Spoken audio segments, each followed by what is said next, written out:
धर्मशाला के बाद अब भारतीय टीम का कारवां पहुंच चुका है मोहाली, वो मैदान जहां पर भारतीय टीम का ट्रैक रिकॉर्ड बेहद शानदार है और उसी मैदान पर भारतीय टीम खेलेगी सीरीज का अपना दूसरा मैच। और ऐसे में कई सवाल हैं, भारतीय टीम का प्लेइंग 11 क्या होगा, बॉलिंग कॉम्बिनेशन किस तरह का खिलाया जाएगा, के राहुल और शिखर धवन में से कौन करेगा रोहित शर्मा के साथ पारी की शुरुआत। ये तमाम ऐसे मुद्दे हैं जिन पर आज बातचीत करेंगे। हमारे साथ तीन खास मेहमान हैं।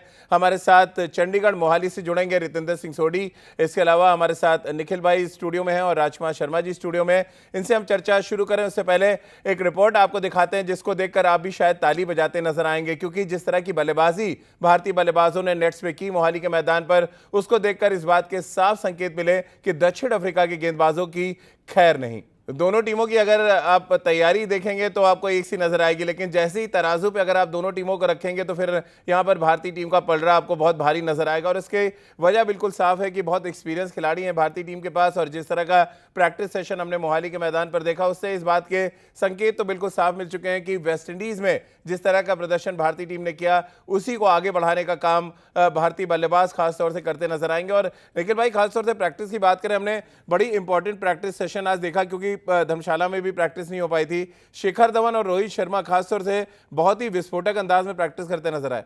देखिए, दोनों का कॉम्बिनेशन बड़ा खतरनाक जी। है। जब वो विस्फोटक तेवर देखने को मिलते हैं, एक तो लेफ्ट एंड राइट कॉम्बिनेशन है, वो left and right combination Rajeev भाई भारतीय टीम को हमेशा रास आया है। और उसके बाद 3 नंबर पे आके जो एक प्लेटफॉर्म मिलता है उसका फायदा उठाते हैं। कप्तान विराट कोहली एक चैंपियन खिलाड़ी है, वो एक जो नींव सेट होती है तो फिर वो बाकी के आक्रामक बल्लेबाज मध्यक्रम के आके उसका फायदा उठा सकते हैं।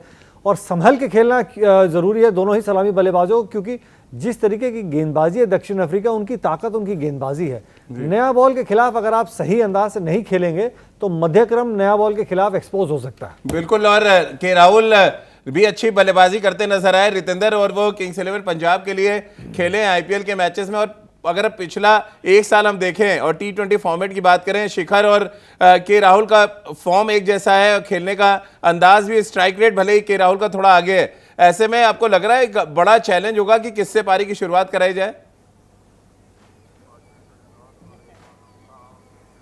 राजीव, यहाँ पे मुझे तो बहुत क्लियर लग रहा है, ये मेरे हाथ में पानी की एक बोतल है, तो कल जो बोतल पकड़ेंगे वो केएल राहुल लग रहे हैं। पोटेंशियल प्लेयर हैं, टेस्ट क्रिकेट से बाहर कर दिए गए हैं, लेकिन अगर आप बात करते हैं कल के मैच की, मुझे ज्यादा नहीं लग रहा कि उनको मौका मिलेगा। शिखर धवन टेस्टेड प्लेयर है, आपने बिल्कुल सही कहा कि उन्होंने ज्यादा कुछ किया नहीं है, तो उनके लिए ये लाइफ टाइम अपॉर्चुनिटी है। एक समय ऐसा लगता है कि वो सर्टेनिटी है, 15 साल इंडिया के लिए खेलेंगे, एक समय वो फॉर्म से बाहर हो जाते हैं, तो उनको कहीं ना कहीं इस फ्लक्चुएशन से बचना होगा और इस सीरीज को बहुत जबरदस्त तरीके से खेलना होगा। चलिए आगे शिखर धवन पे बात करेंगे राजकुमार जी, लेकिन जो हम आंकड़े अभी टीवी स्क्रीन पे दिखा रहे हैं, ये आंकड़े तो दक्षिण अफ्रीका को कहीं आसपास खड़े भी नहीं होने देते, क्योंकि जो एक्सपीरियंस है हमारे पास, हमारे टॉप 3 ने जितने रन बनाए हैं उतने रन टोटल दक्षिण अफ्रीका की टीम ने नहीं बनाए।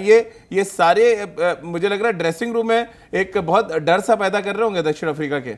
देखिए, डर तो पैदा कर रहे होंगे राजीव, बहुत एक्सपीरियंस टीम है भारत की, इसमें कोई डाउट ही नहीं है। और जिस तरह का टॉप ऑर्डर है भारत का, तो काफ़ी डरे हुए होंगे उनके गेंदबाज भी। लेकिन ये फॉर्मेट इतना छोटा है कि इसमें एक टीम अगर उसको स्टार्ट अच्छा मिल जाता है तो दूसरी टीम के पास रिकवरी का टाइम नहीं हो रहता।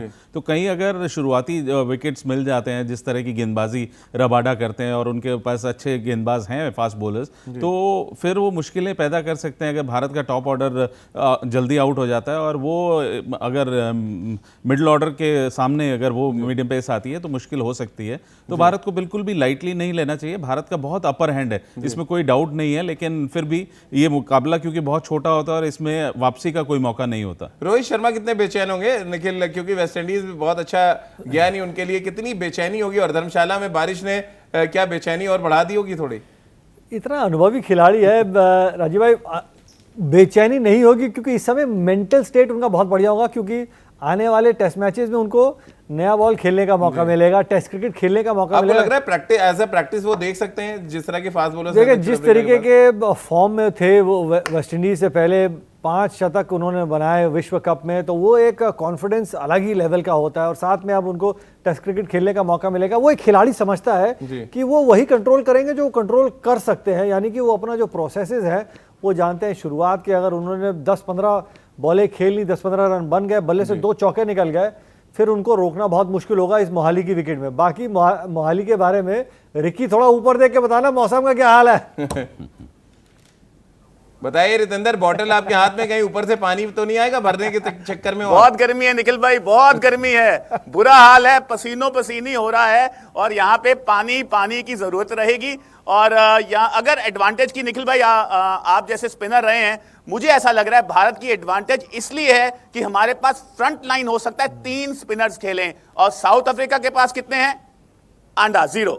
देखिए ये भी एक अजीब विडंबना है राजकुमार जी, मोहाली 1992 की विकेट याद करें जब मनोज प्रभाकर के चेहरे पे बॉल लगी थी, और अब रितेंद्र सोढी स्पिन गेंदबाजी की बात कर रहे हैं। यानी कि समय के साथ साथ कहते हैं वाकई बहुत कुछ बदलता है, लेकिन मोहाली की पिच ऐसी बदलेगी कि 3 स्पिनर खिलाए जाने की बात करी जाएगी T20 फॉर्मेट में। ये दिखाता है कि मोहाली की पिच कितनी खत्म सी हो चुकी है। बिल्कुल, बहुत ट्रांसफॉर्म हो गया है। पहले हमारी नंबर 1 विकेट मानी जाती थी, सबसे तेज़ विकेट मानी जाती थी मोहाली की, और fast bowlers used to look forward कि हम मोहाली में खेलेंगे तो अगर सुबह बॉलिंग करने को मिल जाए तो बहुत एडवांटेज होता था। लेकिन अब वक्त के साथ काफ़ी स्लो हो गई है, और मुझे भी लगता है कि शायद यहाँ पे स्पिनर्स का रोल फास्ट बॉलर से ज़्यादा होगा। जी बिल्कुल, और खासतौर से एक और सवाल जहन में आता है निखिल भाई, वो है श्रेयस अय्यर और मनीष पांडे को लेके। कौन सी पहली चॉइस होगी? जिस तरह से ओपनिंग स्लॉट में थोड़ी परेशानी है, मिडिल ऑर्डर में ये नंबर 4 पे भी एक परेशानी का सबब होगा टीम मैनेजमेंट के लिए। मुझे लगता है क्योंकि वेस्ट इंडीज़ के दौर पे खासतौर से T20 मुकाबलों में मनीष पांडे को मौका दिया जा रहा था, और यहाँ से 25-26 मुकाबले बचे हैं विश्व कप अगले साल जो खेला जाएगा, तो कुछ मुकाबले मनीष पांडे को मिलेंगे, कुछ मुकाबले आप श्रेयस अय्यर को देखेंगे।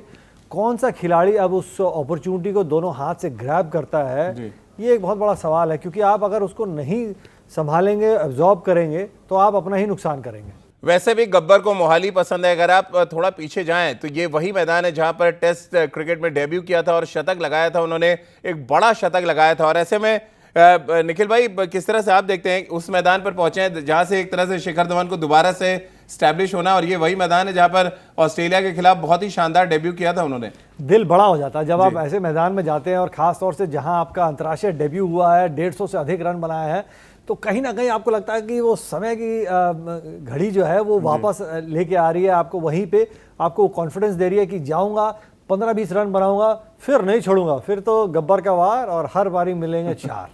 बिल्कुल, और निखिल भाई ने जो कुछ कहा है रितेंद्र, उसको आप किस तरह से देखते हैं? ये वही मैदान है, और रितेंद्र हम और आप वहां पे शो भी कर रहे थे तब जब शिखर धवन ने ये धमाका किया था।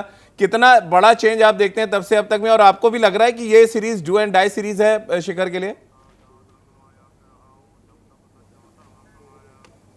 जी हाँ रजी, मैं तो चाहता हूं कल आप राजकुमार जी निखिल को लेके यहाँ आ जाइए, क्योंकि इंडिया का जीत का हमें शो करना पड़ेगा।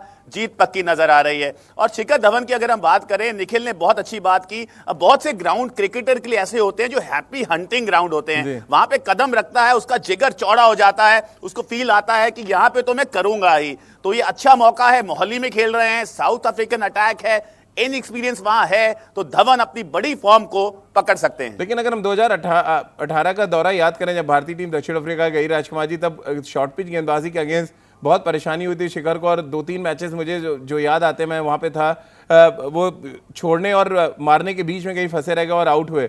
क्या ये एक कमजोरी है जिसको भुनाना चाहेंगे दक्षिण अफ्रीका के गेंदबाज? देखिए राजीव, मुझे नहीं लगता कि इंडियन विकेट्स पे उनको ये परेशानी आने वाली है, और वो भली बात ही जानते होंगे कि उनको टेस्ट किया जाएगा, तो उसके लिए प्रिपरेशन भी उन्होंने अच्छे से की होगी। और जो विकेटें यहाँ पर हैं, क्योंकि आप देखें साउथ अफ्रीका में शॉर्ट ऑफ गुडलैंड से बॉल ऊपर आता है, हमारे यहाँ आपको बहुत शॉट डालना होता है अगर आपको सर तक बॉल लाना है, तो उसमें बैट्समैन को काफ़ी टाइम मिलता है। और यहाँ पर तो रादर आपको ये देखना होता है कि आप जल्दी ना खेल जाएं। तो मुझे नहीं लगता कि यहाँ पे बहुत परेशानी होगी शिखर धवन को। और बिल्कुल, और राजकुमार जी की माने कि शॉर्ट पिच गेंदबाजी इतनी होती, कभी कभी सर तक नहीं पहुंचती, घुटने पे चोट लगने के चांसेस बहुत ज्यादा होते हैं। और मोहाली की पिच रितेंद्र की माने तो काफी कुछ ऐसी ही बन चुकी है। हेड कोच रवि शास्त्री के बाद बल्लेबाजी कोच विक्रम राठौर ने भी ऋषभ पंत पर निशाना साधा। क्या कुछ उन्होंने कहा, ये वो सुनवाते हैं। Of course, we want him to play all his shots. He needs to be fearless because that is what makes him special. He's an impact player, but at the same time, you cannot afford to be careless. That's all. Rishabh Pant मानो इन दिनों भारतीय cricket में punching bag बन चुके हैं राजकुमार जी, हर कोई आ रहा है, 2 पंच लगा के चला जा रहा है। देखिए जिस तरह के शॉट मार के वो आउट हुए हैं राजीव, इस वजह से उनके साथ ऐसा है। सभी जानते हैं कि बहुत टैलेंटेड क्रिकेटर हैं, लेकिन उनका जिस तरह के शॉट्स मार के आउट हो रहे हैं तो उससे इसीलिए उनको क्रिटिसाइज़ किया जा रहा है कि वो थोड़ा रिस्पॉन्सिबल हों, क्योंकि वो एक बहुत अच्छी प्रतिभा है। तो चलिए, ये तो बात हो गई मैदान के अंदर की। मैदान के बाहर की बात कर लेते हैं। पूर्व बीसीसीआई अध्यक्ष अनुराग ठाकुर लेह और लद्दाख के दौरे पे थे और अनुच्छेद 370 हटने के बाद लेह के पास खरदोंग जाकर तिरंगा फहराने वाले केंद्रीय मंत्री अनुराग सिंह ठाकुर प्रदेश में क्रिकेट और खेल एकेडमी खोलने जाने की बात कह रहे हैं। उन्होंने कहा कि धर्मशाला में क्रिकेट स्टेडियम बनाया जा सकता है तो लेह में भी ये काम हो सकता है। मुझे लग रहा था मुझे ठंड लग रही है इसलिए आवाज नहीं निकल रही। अगर मैं धर्मशाला में स्टेडियम बना सकता हूँ और हिमाचल में 6 स्टेडियम बना सकता हूँ, 40 क्रिकेट एकेडमीज बना सकता हूँ, तो एक वायदा आपसे करके जा रहा हूँ, अगली बार जब आऊंगा उससे पहले एक क्रिकेट एकेडमी आपके यहाँ पर भी। तो चलिए, बहुत बहुत शुक्रिया निखिल भाई आपका भी, रितेंद्र आपका और राजकुमार जी आपका भी हमारे साथ जुड़ने के लिए। तो हमारे इस खास पेशकश में फिलहाल इतना ही।